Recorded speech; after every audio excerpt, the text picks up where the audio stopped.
And I think the U.S. is really, unfortunately, it's leading in AI, but that's not the unfortunate part. The unfortunate part is that as the leader, the United States is not taking a leadership role in having international discussions about how to control and slow or stop or regulate technology.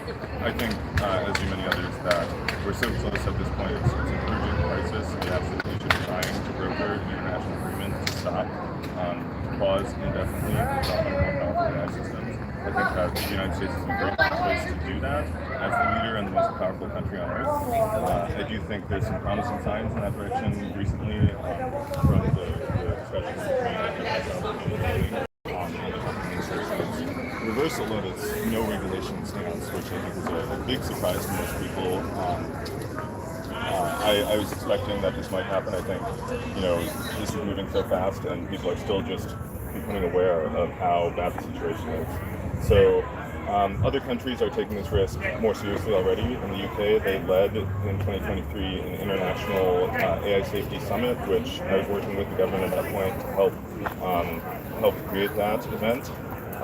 And there's been, I forget how many, but many lawmakers in both the UK and now Canada have signed statements saying that they believe, AI poses an urgent existential threat to humanity, and calling for a ban on the development of superintelligence, which is the explicit stated goal of these companies. Sure, but what about China, Russia, other countries which might not be as amenable to sitting down and partnering? I think. Of course, we need to bring them to the table, and like I said, Trump and Xi were talking about this. I think it should have been a bigger priority. There's a lot of statements from Chinese leaders that they actually want international cooperation about around AI. So I think the argument that we have to race and beat China seems very. I don't believe that China is intent on racing, but also I think it's not an acceptable approach here. It does not solve the issue that needs to be solved, which is that we're building technology that has a very good chance, I think better than even chance, better than 50% chance of killing all of us. It doesn't matter if China builds it or if we build it. It doesn't matter who builds it. We need to not build it. And we need to cooperate with China to do that, of course. But right now, the U.S. is leading, so we can slow down and we can bring it to the table and do everything we can to get them to slow down. So from a programming perspective, from a kind of the trajectory, what are the three things? If you can do 3 steps that you would do right now, what does that look like? What does the pod do? So different people have different ideas about this. I think right now we know where the main AI development activities are taking place. They're taking place at a few leading companies using a few massive data centers. We know where the chips are that they rely on. We know where the factories are that build those chips. So basically we need to shut all of that down and stop building those chips and stop building those massive data centers, take the existing chips and take them offline until we know what we're doing, until it's safe. And how do you said that it was difficult to test. We heard from OpenAI that they are testing. They said they can test. So where does that leave you in terms of, okay, if you shut everything down, then what then? Look, of course you can run tests. The problem with the tests is they can only prove that systems are dangerous. They can't prove that they're safe. And in fact, the systems regularly fail these tests. They're often aware that they are being tested, which invalidates the testing because they can be playing safe and playing nice and playing dumb. This is a very real concern that was originally conceptual theoretical. It's now been substantiated empirically. When you look at the documents the companies themselves are putting out, they say, we weren't really able to do adequate testing of this system. We're releasing it anyways. So that's the current state of affairs.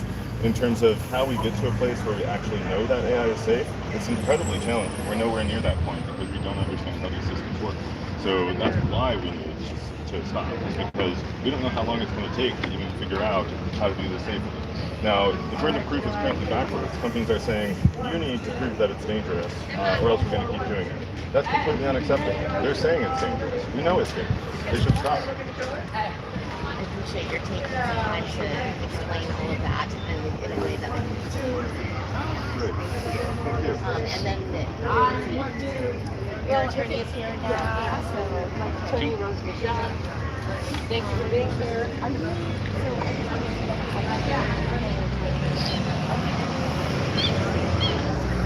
that was the plan, but it's kind of falling apart here. So, are you the only person? Okay. Well, yeah. There's lots of cameras, lots of people. So, thank you for being here on behalf of StopAI. Why don't you go behind the podium, put the mic on the podium? We just brought a mic stand.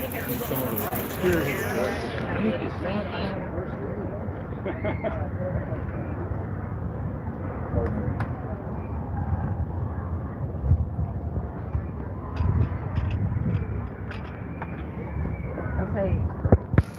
Thanks for being at the press conference of StopAI. The judge is giving jury instructions. In the middle of giving jury instructions, both sides have rested.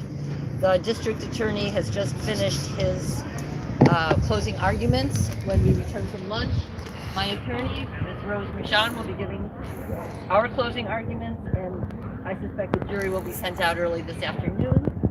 Who knows when they'll return. So, unfortunately, Stuart Russell, who was supposed to be here, had an appointment at 12:30 that he needed to leave for. So, our apologies that he's not here. David Kruger is here, is an expert, and my lawyer. And if anybody has questions, please ask. Do you want to make a statement? I don't have any prepared statement to make. I can say that I am sure. I can say that I think I'm happy with the way the evidence was presented in this case. I'm looking forward to addressing the jury. I feel good about our jury. I believe they'll do the right thing, and I do expect that the case will be in their hands this afternoon, and we'll see what happens. Can you explain the legal framework for what's going on? Yes, so Ms. Kaufman is charged with 4 misdemeanor crimes, ranging from trespass to interfering with a business to unlawful assembly to failing to disperse at a riot. We're presenting evidence that she believed she was acting under legal necessity, meaning that she believed she had to act in order to prevent a greater harm. The judge has already instructed the jury on that defense, and I will make that argument in person. What is the potential penalties that come with the list of charges? As misdemeanors, the maximum penalty of any misdemeanor is 1 year in the county jail. If and when we get to the point of conviction, we will then have an opportunity to argue for sentencing. But misdemeanor is the lower class of crime. It's not the severe penalty. And what do you feel is at stake here? I think at stake is a few things. One is, my client, she is carrying on this tradition of American history of direct action, engaging in nonviolent direct action when the circumstances call for it.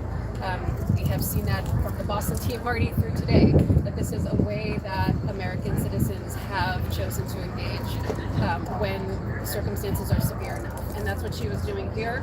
I believe she was acting lawfully. She believed she was entitled to act under the necessity defense. She was acting for the betterment of our society. So I'm hoping that the jury will see that. Can you just explain what happened that day a little bit for people who don't know? Sure.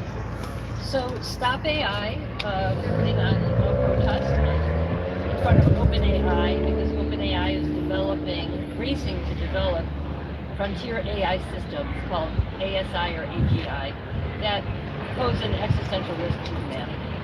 Among the other current harms that AI is posing. So we were there to disrupt the business, to stop them from doing this current harms, and as acknowledged by pretty much every expert in the field and the CEOs of these companies, existential threat to humanity. So during the protest, we sat in front of the doors of the building, and we chained them shut, and we were hoping that everybody, including the police officers, would join us because they recognize that this is necessary to do in order to stop the harm that these companies are racing towards.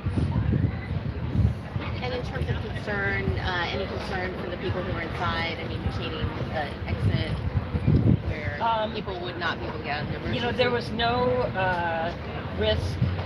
There was no threats to the people inside. If there had been an emergency, emergency, of course, a fire or something, of course we would have moved. However, there actually was a door right around the corner from us that was completely unlocked and open, and people were free to go in and out of it.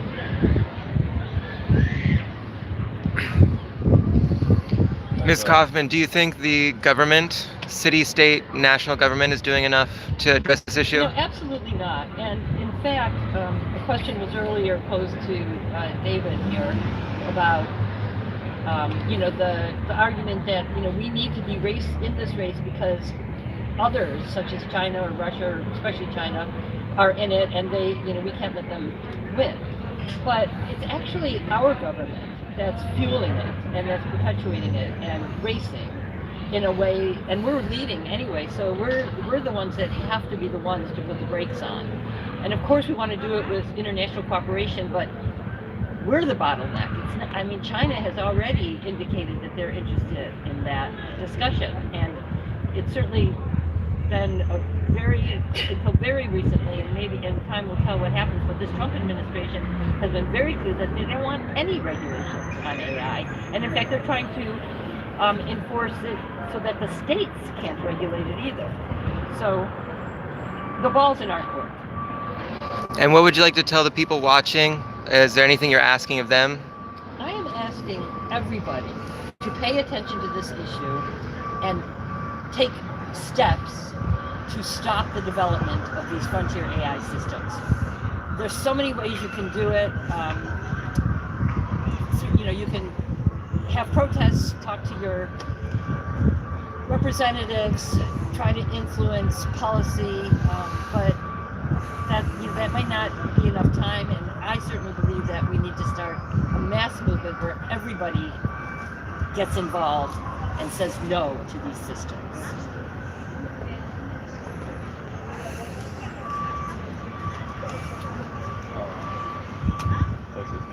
Sure, if you have anything to say. I just want to comment on the nature of the crisis. Introduce yourself. Yes, I'm David Kruger. I'm an AI professor and the executive director and founder of Evitable, a nonprofit working on informing and organizing people to address AI risks.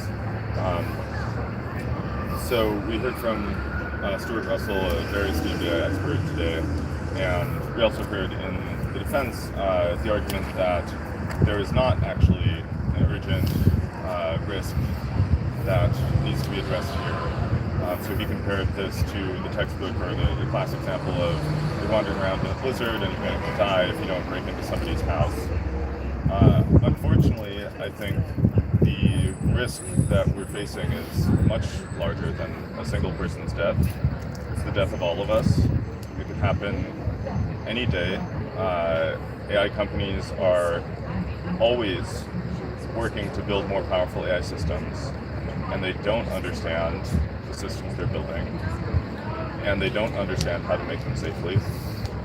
So as Professor Russell testified, every day there's a chance that they make a new breakthrough, or that even just the training that they are already doing, when they do more of it, leads to a system that is dangerous, that can escape the safeguards, and which we do lose control of, and which then poses a threat to humanity. And that's an ongoing crisis, that's an ongoing threat, but it's one that is an emergency and that we need to interrupt and address as quickly as possible. If you saw a line of people and somebody was killing them one at a time, the fact that they had been killing them and doing this for hours or weeks or whatever wouldn't make it less of an emergency to stop them, to get in the way. Now, AI systems have been implicated in deaths already, but there are massive risks that have not yet occurred, the death of everybody. If there is a 1% chance of that happening this year, that would already be equivalent to what is it, like 80 million people dying. That's more than COVID. That's more than, I think, any other atrocity in recorded history. That's the scope of what we're talking about here. That's the ongoing crisis.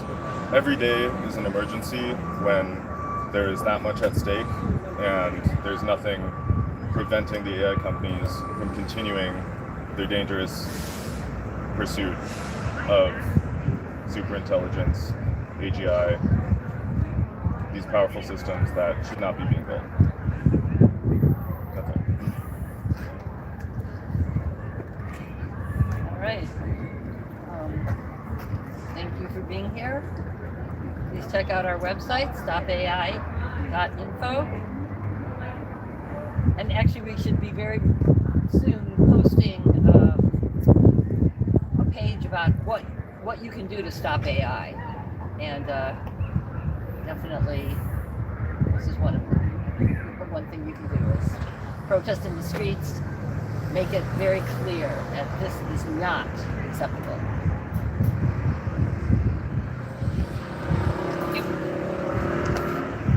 Stop AI! Stop AI! Stop AI! Stop AI! Stop AI! Stop AI! Stop AI! Stop AI! Now! Stop AI! Now!